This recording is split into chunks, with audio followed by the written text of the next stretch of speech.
Hey guys, Shiram here, and today I'm going to be showing you my top 3 multiplayer cars for Asphalt 8. At number 3 is the Range Rover Evoque Coupe HSE Dynamic. Now these are the tunings that I have done to it, and here are the Pro Kits that I've done to it. Now this is just basically extra upgrades that you can do. Now let's get to the race, and see how this goes. Alright, here we are, and this is actually a new track. Alright, so one good thing about this car, it has pretty good acceleration, so you can get past cars like this, as you can see. Its nitro also lasts a pretty long time, so that's good. And you can see back there's a car that's following close. Now, I believe he is higher ranked than me, so that is probably why he is there. Now, one good thing about this car is that its speed is actually higher than what is shown. It actually goes faster than 148 miles per hour, or what is shown right now, because it has a speed modifier of over 100%, which is good in multiplayer races, because the ranking is based on what it says, not how fast it actually is. That is one thing that makes this car a very good multiplayer car. Another good thing about it is its handling. Its handling is very good.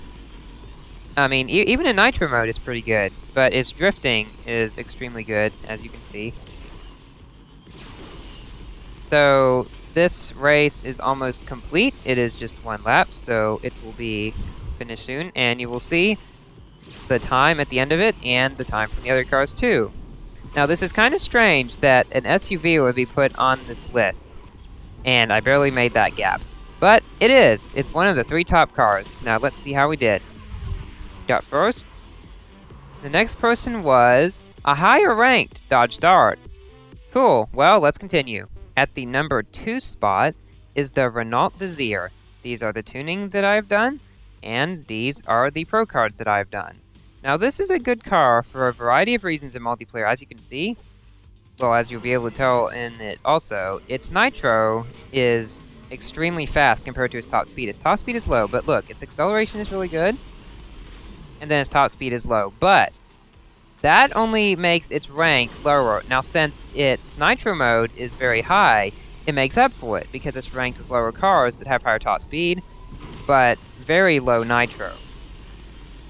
So other cars about this rank can only go maybe 150 or so, and this car can go 163, so that's one thing that makes this very good. Its drifting is okay. Now, as you can see what I just did, it's something called wagging or snaking, where I go back and forth quickly, see? And it builds up nitro in a straightaway, so you don't have to collect the nitro bottles. Now, something else you can do, as you will see coming up here, is if you turn, you will do what's called a flat spin off of those, and that gives you nitro also. Now, left is the way we go here, because this is a better route, and as you can see on the left on the map, there's the little green dot that's back there. He is also a DeZir. Everybody else is way behind, as you will see at the end of the race. And I just fell off the edge, almost. Alright, so another reason this is a good car is it tends to be very good in situations where there is another Range Rover here that is ranked accordingly. Now, one reason this is above Range Rovers is that it beats Range Rovers that are ranked similarly. Now, we go into a second lap, and yeah, so as you will see throughout this race, that car that was behind me slowly starts to catch up. But he is a DeZir also, and you will see at the end of this why that is so. Over to the right there, you can get more nitro, but that way is longer, so I do not like to go this way. In this place, I knocked down lamp poles to get more nitro, because if you hit those, you get extra nitro then too. See, okay, so see on the left, that guy is catching up.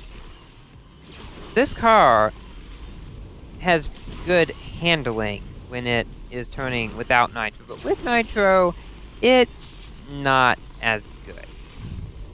But this car's speed with nitro is definitely better than that of the Range Rovers. Alright, so the car behind me is now slowly coming up, as you can see. He actually has something extra running, as you will see at the end of this, but is actually lower ranked. And I made this video using no extras like tuning kits, which boost your car but not your rank, or nitro starters, which give you full bar nitro at the start. I wanted to show you how good cars are without anything extra added, which is extremely important if you do not have ones of those. Now, I have a few free ones, but other people may not, so this is without them. And finish. Now, this other car, something going called an extra tank, as you can see there, is the blue thing. That makes it so that he has 2 tanks. Now, our number 1 car is the Donkervoort D8 GTO.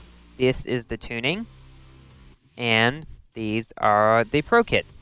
Now, this car, as you will see, has rocket-like acceleration. It is one of the best in the game. The only problem with this car, it is extremely expensive. It is by far the most expensive of the 3 cars in this video. Okay, so see, look, this just rockets past everybody. On this track before, I actually did another video of a UFO that I'd found on one of the races. Okay, so here you can see I was doing the wagging thing again, which gives a lot of extra nitro, and that is extremely good in this car because its nitro efficiency, by how long its nitro lasts, is also one of the best in the game. Now, acceleration and nitro are the 2 most important factors in a multiplayer car. If you have good at both of those, then you're pretty much set. So if you just upgrade the tuning kit and nitro on a car and not much else, you can probably get an okay multiplayer car out of most. But these just get really far ahead. As you can see over on the left, hardly anybody else is even close. Now, this track is Area 51. So, it's kind of a twisty track.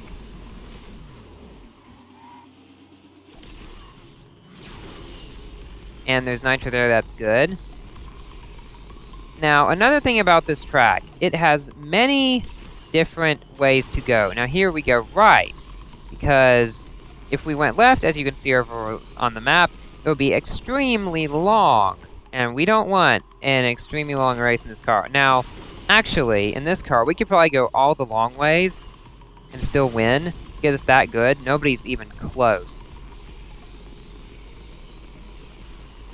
And you can see up top, it's nitro lasting a really long time. Now, yet another reason this car is my number 1 is because it actually goes up to 190 rather than 160 or 150 like the other 2 cars, which means you can win races quicker. It doesn't take as long. Now here, you can see I basically fly off that flat spin place there. Now, at this part, when we go into this, at the entrance to the secret lab part, it's always best to go to the right. If you go to the left, it will be longer. And see, look, on the map, that guy is way back there. Everybody is really far behind.